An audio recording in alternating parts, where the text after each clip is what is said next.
नमस्कार दोस्तों, आपका स्वागत है अपनी YouTube चैनल PFP में। निफ्टी 50 17,150 पे ट्रेड करता हुआ नजर आता है। आज के दिन हमें 1.5% की गिरावट देखने को मिली है। लास्ट वीक भी हमें 1.5% की गिरावट देखने को मिली थी। तो कंटिन्यूसली मार्केट पे सेलिंग प्रेशर देखने को मिल रहा है, जिसका रीजन हम सभी को पता है। SVB बैंक फेल होती हुई नजर आई है, कोलैप्स हो चुकी है, जिसके कारण यूएस में काफी ज्यादा हालत खराब हो चुकी है और उसका रिपल इफेक्ट हमें ओवरऑल ग्लोबल मार्केट्स पे देखने को मिल रहा है। FII एक्टिविटी के बारे में बात करें तो लास्ट वीक आप देख पाएंगे ओवरऑल ऐसा नहीं है कि एक्टिविटी आपको बहुत ही ज्यादा सेलिंग की तरफ होती हुई नजर आई है। अगर आप FIIs DIs दोनों के नंबर्स मिलाकर देखेंगे तो आपको बाइंग होती हुई नजर आती है, लेकिन मार्केट पे ऑफकोर्स सेलिंग प्रेशर देखने को मिल जाता है।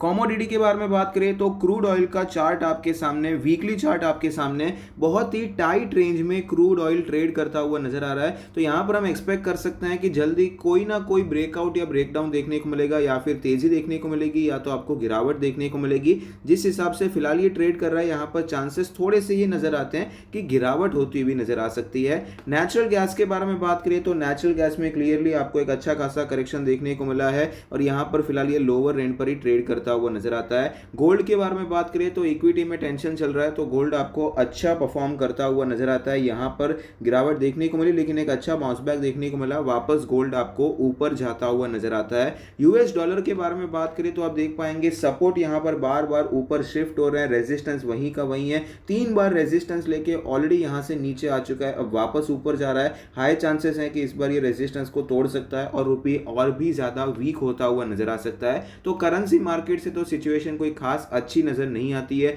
कमोडिटी मार्केट में आपको मिक्स्ड सिग्नल्स देखने को मिल रहे हैं, स्पेशली गोल्ड से आपको अच्छे सिग्नल्स देखने को नहीं मिलते हैं। S&P 500 के बारे में बात करें तो मेन प्रॉब्लम जहां से आई है यूएस से, वहां पर ऑफकोर्स मार्केट अच्छा परफॉर्म नहीं करेगा। यहां पर एक्चुअली अभी आपको एक अच्छा ब्रेकआउट देखने को मिला था, यहां पर एक ट्रेंड लाइन का ब्रेकआउट हुआ था, S&P 500 ऊपर गया था, डाउ जोन्स भी अच्छा कर रहा था, नैस्डैक भी अच्छा कर रहा था, लेकिन फिलहाल हमें वापस गिरावट देखने को मिल रही है। आप ये ट्रेंड लाइन देख सकते हैं, टूटती हुई नजर आती है। डाउ जोन्स में भी इस प्रकार की कोई रेंज बनी हुई थी, वो रेंज भी टूट चुकी है, एक ब्रेकडाउन देखने को मिला है। तो क्लियरली यूएस मार्केट की तरफ से आपको फिलहाल तो सपोर्ट देखने को नहीं मिलता है, एक प्रॉपर ब्रेकडाउन नजर आता है, गिरावट के संकेत हमें नजर आते हैं। निफ्टी 50 के चार्ट पर हम आ चुके हैं, जहां पर हमें क्लियरली पता चलता है कि पिछले 6 महीने में आपको यहां पर बड़े बड़े मूव्स देखने को मिले। पहले तेजी देखने को मिली, फिर आपको गिरावट देखने को मिली, ऑलमोस्ट उसी लेवल पर आ चुके हैं जहां से आपको ये ऊपर जाता हुआ तेजी देखने को मिली थी। फिलहाल यहां पर आप देख पाएंगे कल का जो हमें प्राइस एक्शन देखने को मिला था, थोड़ा बहुत पॉजिटिव देखने को मिला था। एक तो गैप डाउन ओपनिंग हुई, गिरावट हुई, लेकिन उसके बाद वापस आपको निफ्टी ऊपर जाता हुआ नजर आया। क्लोजिंग ओवरऑल ठीक ठाक देखने को मिली थी, लेकिन उसके बाद न्यूज आई कि भाई यूएस में एक बड़ी बैंक यहां पर कोलैप्स हो चुकी है, 4-5 घंटे में कोलैप्स होती हुई नजर आई है। तो एक्सपेक्टेड था कि मार्केट में गिरावट तो देखने को मिलेगी, लेकिन सरप्राइजिंगली, एटलीस्ट मैं तो काफी ज्यादा सरप्राइज ये हुआ था कि मार्केट में कोई खास गैप डाउन देखने को नहीं मिला। बैंक निफ्टी फिर भी गैप डाउन हुआ था 0.3% के आसपास, लेकिन निफ्टी थोड़ा बहुत स्लाइटली पॉजिटिव में ही ओपन हुआ था। ये काफी ज्यादा सरप्राइजिंग था। मार्केट थोड़ी देर ऊपर भी रहा, सस्टेन भी किया। फिर मैंने अज्यूम किया कि शायद इसका ये रीजन रहेगा कि अडानी ने जो अपना लोन था वो प्रीपे कर दिया है, तो इसकी वजह से इंडियन न्यूज आपको पॉजिटिव देखने को मिली है, फॉरेन की तरफ से नेगेटिव न्यूज आ रही है, तो इस हिसाब से थोड़ा बैलेंस हो गया रहेगा। लेकिन एट लास्ट यहाँ पर एज एक्सपेक्टेड गिरावट देखने को मिली है, क्योंकि कोई दूसरी कंपनी अगर बंद हो जाती है, कोलैप्स हो जाती है, उसका इतना ज्यादा असर नहीं होता है, लेकिन अगर कोई बैंक कोलैप्स होती है तो उसमें बहुत ही ज्यादा असर देखने को मिलता है। यहाँ पर आप सोच के देखिए कि SVB बैंक बंद हो गई, उसके चक्कर में SVC बैंक में कितना प्रॉब्लम आ गया था। लोग समझ रहे थे ये सेम बैंक है, तो यहां पर पहुंच गए थे ये इंडियन बैंक है, तो उनको मीडिया स्टेटमेंट देना पड़ा कि नहीं भाई यहां पर हम कोई रिलेटेड नहीं है। इतना असर आपको देखने को मिल जाता है, क्योंकि डायरेक्ट पैसे का मामला है, डिपॉजिटर्स का पैसा वहां पर अटका हुआ होता है, तो उसका रिपल इफेक्ट, डोमिनो इफेक्ट आपको यहां पर देखने को मिल जाता है। तो इसीलिए यहां पर मार्केट में क्लियरली प्रेशर तो देखने को मिल रहा है। निफ्टी 50 अपने सारे मूविंग एवरेज के नीचे आ चुका है। अब वीकली चार्ट के बारे में बात करें तो वीकली चार्ट पर आप देख पाएंगे फिलहाल सिचुएशन थोड़ी यहां पर वीक होती हुई नजर आती है। वीकली चार्ट पे अभी जो मोमेंटम था वो क्लियरली चला गया है। और यहाँ पर आपको ये साइडवेज टेरिटरी में एंटर ऑलरेडी होता हुआ नजर आता है। 18,000 से करके 17,000 की जोन में एंटर हो चुका है। हमने ये डिस्कस किया था, मैं काफ़ी समय के बाद वीडियो बना रहा हूँ क्योंकि तबीयत थोड़ी सी खराब थी। तो यहाँ पर हमने डिस्कस किया था कि ये 3 हफ्ते से गिर गया, यहाँ पर एक बाउंस बैक आ गया। अभी अगर ये सस्टेन कर जाता है तो अच्छी बात है, वरना इस रेंज में फंस सकता है। और कुछ ऐसा ही होता हुआ नजर आया। यहाँ पर सस्टेन किया 3-4 हफ्ते, लेकिन एट लास्ट यहाँ पर ब्रेकडाउन हुआ और इसी रेंज में फिलहाल निफ्टी हमें फंसता हुआ नजर आया है। 17,000 16,800 ये जो जोन है, यहाँ पर हम सपोर्ट एक्सपेक्ट कर सकते हैं, लेकिन 18,000 पे एक स्ट्रॉन्ग रेजिस्टेंस भी एक्सपेक्ट कर सकते हैं। फिलहाल जिस हिसाब से आपको मैक्रो इंडिकेटर्स नजर आते हैं और टेक्निकल एनालिसिस के हिसाब से चार्ट जिस हिसाब से नजर आ रहा है, हम एक्सपेक्ट कर सकते हैं कि मार्केट में आपको साइडवेज मोमेंटम एक्सपेक्ट करना चाहिए। एक रेंज में निफ्टी आपको थोड़े बहुत 1-2 महीने के लिए तो एटलीस्ट नजर आ सकता है, क्योंकि यहाँ पर आपको एक हेड एंड शोल्डर पैटर्न भी बनता हुआ नजर आ सकता है। रेयर केस सिनेरियो होता है कि मार्केट में कंटिन्यूअसली 4 महीने गिरावट देखने को मिले। अगर आप पिछले 20 साल का डेटा देखेंगे निफ्टी में, ज़्यादातर क्या होता है, 3 महीने अगर निफ्टी गिरता है, एक ग्रीन कैंडल आपको देखने को मिल ही जाती है। अभी ऑलरेडी 3 महीने तो हो ही चुके हैं। यहाँ पर ये चौथा महीना है, मार्च का महीना कंप्लीट नहीं हुआ है, लेकिन फिलहाल तो सिचुएशन थोड़ी सी गंभीर ही नजर आती है। तो यहाँ पर ये सपोर्ट लेकर ऊपर चला जाता है, अच्छी बात है। 18,000 के आसपास वापस इसको रेजिस्टेंस लग सकता है। साइडवेज टेरिटरी में वीकली चार्ट तो आपको साइडवेज नजर आता है। मंथली चार्ट अब भी बहुत ज्यादा वीक नहीं हुआ है, मंथली चार्ट अब भी मजबूत है, उसमें कोई डाउट नहीं है। तो लॉन्ग टर्म इन्वेस्टर्स को इंडिया की ग्रोथ स्टोरी पे डरने की जरूरत नहीं है, लेकिन आपको यहां पर थोड़ा वेट करना पड़ सकता है। ये जो हमने देखा है, ये वापस आपको तुरंत देखने को मिलेगा, उसमें अभी टाइम लगने वाला है। डेली चार्ट क्लियरली यहां पर वीक नजर आता है। मिड कैप के बारे में बात करें तो मिड कैप सरप्राइजिंगली अभी भी उसी सपोर्ट पे ट्रेड करता हुआ नजर आता है। तो सपोर्ट क्लियरली वीक तो हो चुका है, क्योंकि मल्टीपल टाइम्स इसी सपोर्ट पे ट्रेड करके यहाँ पर ये सस्टेन करने की कोशिश कर रहा है, लेकिन अब तक ये ब्रेकडाउन नहीं हुआ है। अगर ये ब्रेकडाउन हो जाता है तो क्लियरली 27,500 तक की गिरावट हमें देखने को मिल सकती है, क्योंकि एक बड़ी रेंज बनाई है।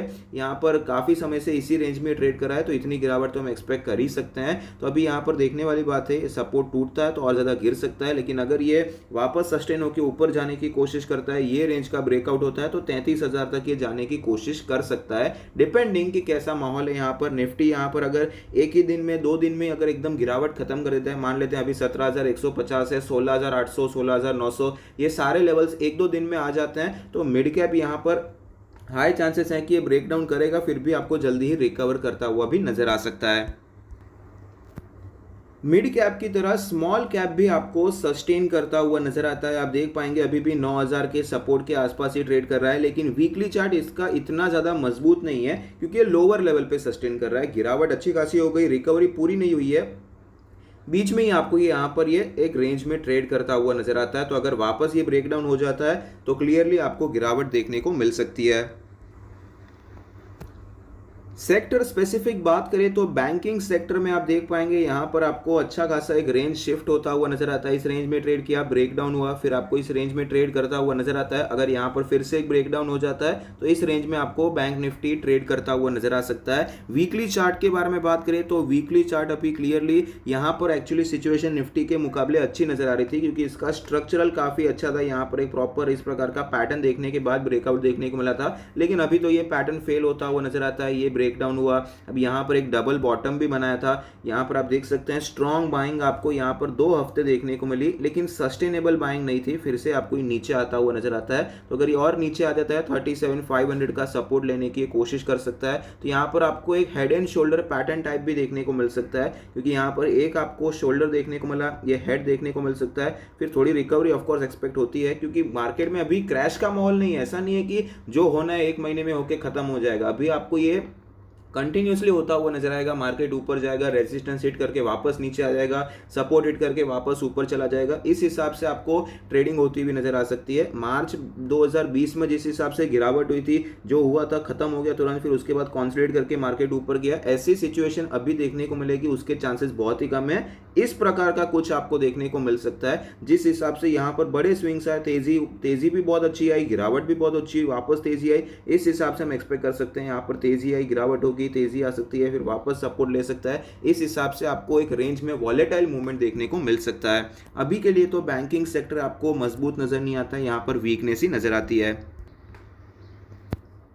आईटी सेक्टर के बारे में बात करें तो आईटी सेक्टर में यहाँ पर आपको फिलहाल तो मिक्स्ड सिग्नल्स नजर आते हैं, क्योंकि ओवरऑल बहुत ज़्यादा वीकनेस अभी तक नहीं हुई है। लास्ट जो ये लेग ऑफ रैली देखने को मिली थी उस गिरावट हुई है, लेकिन उसकी आधे तक गिरावट देखने को मिली, तो यहाँ से रिकवर करके वापस ऊपर भी जा सकता है, या फिर एक स्ट्रॉन्ग कैंडल दिखाकर ये जो सपोर्ट चल रहा है, ये जो ट्रेंड लाइन आपको चलती हुई नजर आती है, ये ट्रेंड लाइन आपको जल्दी ही टूटती हुई भी नजर आ सकती है। तो दोनों के सिनेरियो यहाँ पर अभी भी ओपन नजर आते हैं। अभी तक ये ट्रेंड लाइन टूटी नहीं है, तो एक्सपेक्ट कर सकते हैं कि अगर ये सपोर्ट लेके ऊपर जाता है तो अच्छी बात है, मार्केट वापस हायर लेवल्स पे जा सकता है। लेकिन अगर आप ये लेवल्स देखेंगे तो यहाँ पर हायर लेवल्स ज्यादा ऊपर शिफ्ट नहीं हो पा रहे हैं, जल्दी आपको ये नीचे आता हुआ नजर आता है। तो बड़ा मोमेंटम अभी तक आईटी में हम एक्सपेक्ट नहीं कर सकते हैं। इस हिसाब से एक नैरो रेंज हो जाएगी, उसके बाद यहाँ पर अब ब्रेकआउट होगा या फिर ब्रेकडाउन होगा, उस हिसाब से एक स्ट्रॉन्ग मोमेंटम हम एक्सपेक्ट कर सकते हैं। निफ्टी आईटी में इतनी ज़्यादा सिचुएशन खराब नहीं है, लेकिन इंडिविजुअल लेवल पे इन्फोसिस काफ़ी ज़्यादा वीक ट्रेड कर रहा है, ये एक नेगेटिव संकेत हो जाता है। निफ्टी फार्मा के बारे में बात करें तो क्लियरली आपको यहाँ पर वीकनेस नजर आती है। नो डाउट 11,600 के आसपास इंडेक्स पहुंच चुका है, तो यहाँ पर तो वीकनेस है। आपको एक ब्रेकडाउन भी देखने को मिलता है, क्योंकि जिस हिसाब से सपोर्ट लेवल्स आपको यहाँ पर टूटते हुए नजर आए हैं, यहाँ पर आप देख पाएंगे एक अच्छा सपोर्ट लेवल था, लेकिन यहाँ पर एक पैटर्न बनाकर अभी ये नीचे आ चुका है, तो थोड़ा और गिर सकता है। यहाँ पर जो नेक्स्ट सपोर्ट्स नजर आते हैं 10,000 के आसपास आपको मेजर सपोर्ट नजर आते हैं, इतनी गिरावट हम थोड़ी और एक्सपेक्ट कर सकते हैं, ये लेवल्स के आसपास आ सकता है। तो अभी के लिए तो वीकनेस है, लेकिन थोड़ा सा ओवरसोल्ड हो चुका है, तो बीच में अगर आपको यहाँ पर बाउंस बैक्स देखने को मिलते हैं तो वो सेल ऑन राइज वाले ही रहने वाले हैं। अभी डिवीज लैब का वेटेज काफी ज्यादा है, डिवीज लैब अच्छा परफॉर्म नहीं कर रहा है, वो एक रीजन है कि फार्मा इंडेक्स आपको नीचे आता हुआ नजर आता है। निफ्टी ऑटो के बारे में बात करें तो यहाँ पर आप देख पाएंगे आपको एक रेंज में ये ट्रेडिंग होती हुई नजर आती है। 12,000 से करके 13,200-300 की एक रेंज में ये ट्रेड कर रहा है। मैं यहाँ पर काफ़ी ज़्यादा बुलिश था, यहाँ पर तेज़ी देखने को मिली थी, यहाँ से सपोर्ट लेकर ये ऊपर जा सकता है ऐसा एक्सपेक्ट किया था। तो यहाँ पर मैंने जो बुलिश स्टॉक्स है वो आइडेंटिफाई करके वहाँ पर ट्रेड भी लिया था। महिंद्रा एंड महिंद्रा में ट्रेड लिया था, आइसर मोटर में ट्रेड लिया था। तो महिंद्रा का ट्रेलिंग स्टॉप लॉस हिट हुआ, कॉस्ट टू कॉस्ट निकलना पड़ा, उसके बाद तो स्टॉक काफ़ी ज़्यादा गिर भी चुका है। आइसर मोटर्स में यहाँ पर स्टॉप लॉस हिट हो गया था, तो वहाँ पर ट्रेलिंग स्टॉप लॉस हिट नहीं हुआ था, तो वहाँ पर एक्चुअल लॉस हुआ था। महिंद्रा एंड महिंद्रा जैसा नहीं था कि कॉस्ट टू कॉस्ट निकलना पड़ा। तो यहाँ पर अब भी थोड़े बहुत होप्स हैं, क्योंकि यहाँ पर अभी तक ये ब्रेकडाउन अभी तक हुआ नहीं है, एक रेंज में अभी भी ये ट्रेड करने की कोशिश करता हुआ नजर आता है। लेकिन फिलहाल जिस हिसाब से आपको मार्केट का ओवरऑल स्ट्रक्चर देखने को मिल रहा है और कुछ स्टॉक्स ऑलरेडी यहाँ पर अंडर परफॉर्म करना शुरू हो चुके हैं ऑटो सेक्टर के, जैसे कि महिंद्रा हो गया, तो इस हिसाब से लग रहा है कि यहाँ पर ऑटो सेक्टर में भी थोड़ी बहुत गिरावट हो सकती है। लेकिन अभी भी ऐसा कोई कंफर्मेशन इंडेक्स लेवल पे दिखा नहीं है। जब तक ये 12,000 का लेवल तोड़ नहीं देता है तब तक हम बहुत बड़ी गिरावट एक्सपेक्ट नहीं करेंगे। तो यहाँ पर आप नजर बनाकर रख सकते हैं, अगर कोई पॉजिटिव प्राइस एक्शन देखने को मिलता है तो अच्छे स्टॉक्स आइडेंटिफाई करके, बुलिश स्टॉक्स आइडेंटिफाई करके यहाँ पर हम अभी भी खरीदारी अटेम्प्ट करने के बारे में सोच सकते हैं।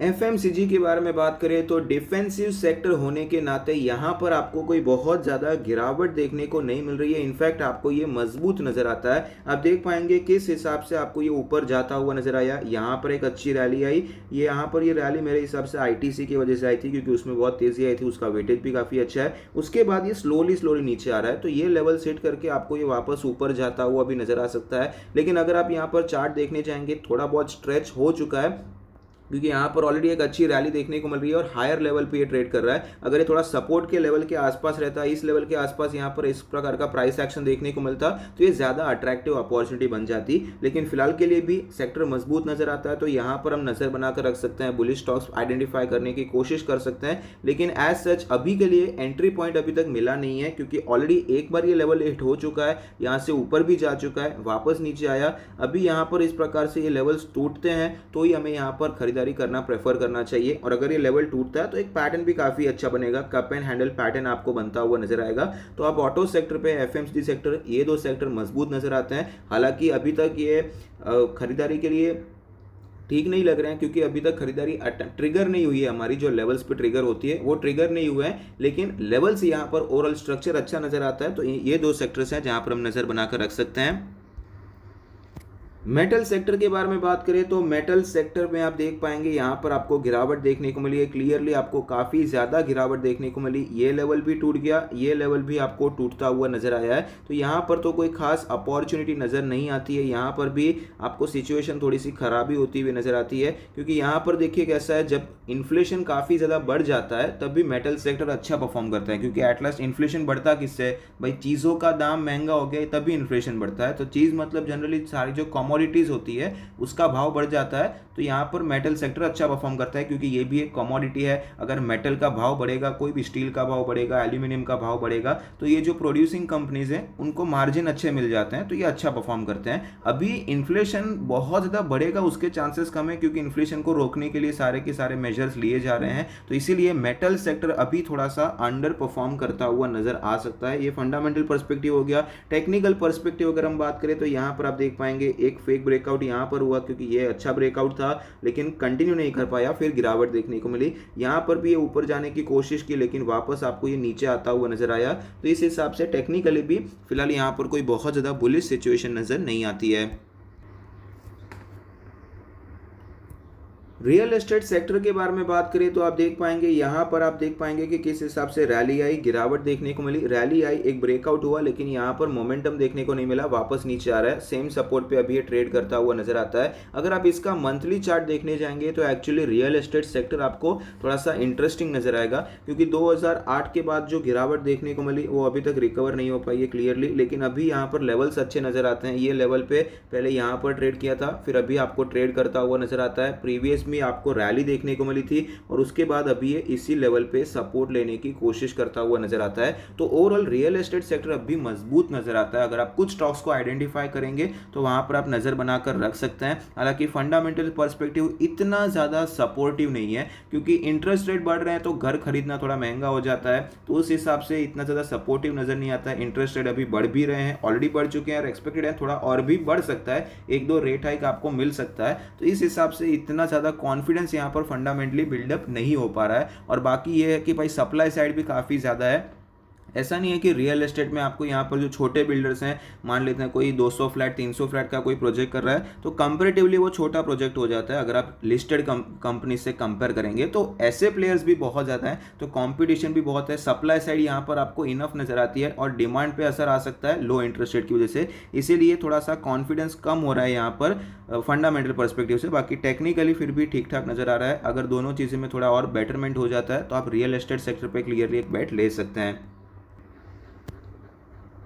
कुछ स्टॉक्स जहां पर हम खरीदारी करने के बारे में सोच सकते हैं, तो फिलहाल हम यहां पर बुलिश स्टॉक्स कौन से जहां पर मोमेंटम प्ले किया जा सकता है वो डिस्कस नहीं करेंगे, क्योंकि मार्केट में अभी यहां पर सपोर्ट लेवल्स अभी तक नहीं आए हैं। अभी निफ्टी 17,150 पे है, 17,000 16,800 ये 200 पॉइंट का जो जोन रहेगा वो एक सपोर्ट एरिया है। तो वहां पर एक बार मार्केट पहुंच जाए उसके बाद हम ढूंढ सकते हैं कि कहां पर हम शॉर्ट टर्म के लिए खेल सकते हैं, लेकिन अभी के लिए इतना ज़्यादा प्रेफरेबल नहीं है। तो अभी के लिए न्यू ट्रेड्स हमें नहीं लेने चाहिए। अभी के लिए हम इन्वेस्टमेंट के बारे में सोच सकते हैं। तो डॉक्टर लाल पैथलैब एक अच्छा स्टॉक नजर आता है। कंपनी फंडामेंटली काफी अच्छी है, कंपनी ने फंडामेंटल्स काफी अच्छे किए हैं, इंप्रूव भी किए हैं, कंपनी ग्रो कर रही है। लेकिन स्टॉक प्राइस में आपको ये जो गिरावट देखने को मिली 4,000 से करके ये 2,000 तक आता हुआ नजर आया, उसका एक ही रीजन था मेरे हिसाब से, जो कि वैल्यूएशन। और यहाँ पर ऑफकोर्स मार्जिन पे भी थोड़ा बहुत असर तो आया है, उसमें कोई डाउट नहीं है। लेकिन यहाँ पर ये जो रैली देखने को मिली थी कोविड की वजह से, आपको इतनी बड़ी रैली देखने को मिली तो स्टॉक आपको नीचे आता हुआ नजर आया। तो यहाँ पर अगर आप इस वन टाइम इवेंट कोविड को देख लेंगे तो इस हिसाब से जो रैली आई थी वो वापस आपको जाती हुई नजर आई है। लेकिन कंपनी खराब नहीं हुई है, कंपनी अच्छी है। भले टेक्निकल्स अभी इतना ज़्यादा सपोर्ट करते हुए नजर नहीं आते हैं, लेकिन यहाँ पर आप नज़र बनाकर रख सकते हैं, आप इसे स्टडी कर सकते हैं। फंडामेंटल पर्सपेक्टिव से मुझे कंपनी अच्छी नज़र आती है और यहाँ पर और ज़्यादा गिरावट होगी उसके चांसेस थोड़े से कम नज़र आते हैं। ऐसा नहीं लग रहा है कि जिस हिसाब से 4,000 से 2,000 आ गया है ये और भी ज़्यादा आपको 50-60% क्रैश होता हुआ नजर आएगा। तो यहाँ पर लो रिस्क एरिया में आ चुका है। वैल्यूएशन सस्ता नहीं हुआ, चीप नहीं हुआ है, लेकिन डिसेंट हो चुका है। तो थोड़ा बहुत अगर आप एक्सपोजर लेना चाहते हैं इस सेक्टर में तो डॉक्टर लाल पैथलैब एक अच्छा स्टॉक है। और अगर आप टेक्निकली खरीदना चाहते हैं तो 2,000 के ऊपर ही प्रेफर कीजिए, क्योंकि इसके ऊपर अगर स्टॉक जाता है तो यहाँ पर एक अच्छा आपको स्टॉप लॉस लेने की जगह मिल जाएगी। तो उसके बाद आप सेफ साइड आप रिस्क अपना कैलकुलेट कर सकते हैं, कितना रिस्क है उतनी क्वांटिटी के साथ आप खरीदारी कर सकते हैं। नेक्स्ट स्टॉक है हिंदुस्तान यूनिलीवर। आप देख पाएंगे कि यहाँ पर आपको एक अच्छा स्ट्रक्चर बनता हुआ नजर आता है, एक रैली देखने को मिली, यहाँ पर ये रेजिस्टेंस भी और उसी लेवल पे आपको सस्टेन करता हुआ नजर आता है। तो ऑफकोर्स अगर ये ब्रेकआउट होता है तो अच्छी रैली मिल सकती है, लेकिन फिलहाल के लिए एक डिफेंसिव सेक्टर होने के नाते एफएमसीजी होल्ड कर रहा है, तो एचयूएल में आप यहाँ पर खरीदारी अटेम्प्ट कर सकते हैं। लॉन्ग टर्म के लिए करंट मार्केट प्राइस खराब नहीं है, लेकिन अगर 2250 के आसपास मिलता है तो और भी ज़्यादा अच्छा प्राइस हो जाएगा। टेक्निकली अगर बात करें तो आप देख पाएंगे 2-3 हफ्ते से ये आपको 2500 पे रेजिस्टेंस लेता हुआ नजर आता है। तो अगर ये रेंज ब्रेकआउट होता है तो आप यहाँ पर छोटे स्टॉप लॉस के साथ खरीदारी कर सकते हैं, इसके ऊपर एंटर हो सकते हैं, इसके नीचे अपना स्टॉप लॉस रख सकते हैं। तीसरा स्टॉक है बजाज फिनसर्व। आप देख पाएंगे स्टॉक में अच्छी खासी गिरावट देखने को मिली है। पहले भी स्टॉक आपको क्रैश होता हुआ नजर आया, रिकवरी काफ़ी स्ट्रांग हुई थी, लेकिन अभी वापस स्टॉक नीचे आ चुका है। रिकवरी इतनी स्ट्रांग देखने को नहीं मिल रही है, स्टॉक वापस आपको नीचे आता हुआ नजर आता है। लेकिन ओवरऑल लॉन्ग टर्म के हिसाब से कंपनी अच्छी है, कंपनी के बिजनेस में कोई फॉल्ट नहीं है, लेकिन यहाँ पर वैल्यूएशंस मार्केट को जस्टिफाइड नहीं लग रहे हैं बजाज फाइनेंस के, बजाज फिनसर्व के, इसीलिए दोनों स्टॉक्स में आपको अच्छी खासी गिरावट भी देखने को मिल रही है। लेकिन ओवरऑल ये लेवल्स आपको यहाँ पर डिसेंट नजर आते हैं। बहुत ज़्यादा अच्छा वैल्यूएशन तो नहीं कहूँगा, अभी भी वैल्यूएशन सस्ता तो नहीं है, लेकिन हमेशा से इन दोनों स्टॉक्स का वैल्यूएशन आपको प्रीमियम ही नज़र आया है। तो यहाँ पर आप चाहें तो थोड़ा बहुत एक्यूमुलेशन करने के बारे में सोच सकते हैं। ये जोन एक अच्छा जोन है जहाँ पर एक्यूमुलेशन एटलीस्ट किया जा सकता है। अगर आप लमसम नहीं करना चाहते हैं एसआईपी वे में, तो यहाँ पर आप एक्यूमुलेशन करने के बारे में सोच सकते हैं। बाकी कुछ समझ में ना आए तो आप निफ्टी 20 में तो खरीदारी कर सकते हैं, ईटीएफ इन्वेस्टमेंट में कर सकते हैं, या फिर आप इंडेक्स फंड में आप चाहें निफ्टी 50 का वो आप खरीदने के बारे में सोच सकते हैं। तो वहाँ पर आपको एक अच्छी अपॉर्चुनिटी लॉन्ग टर्म में वेल्थ क्रिएट करने को मिल सकती है। आई होप आपको वीडियो पसंद आता है। Thank you, stay happy, happy investing.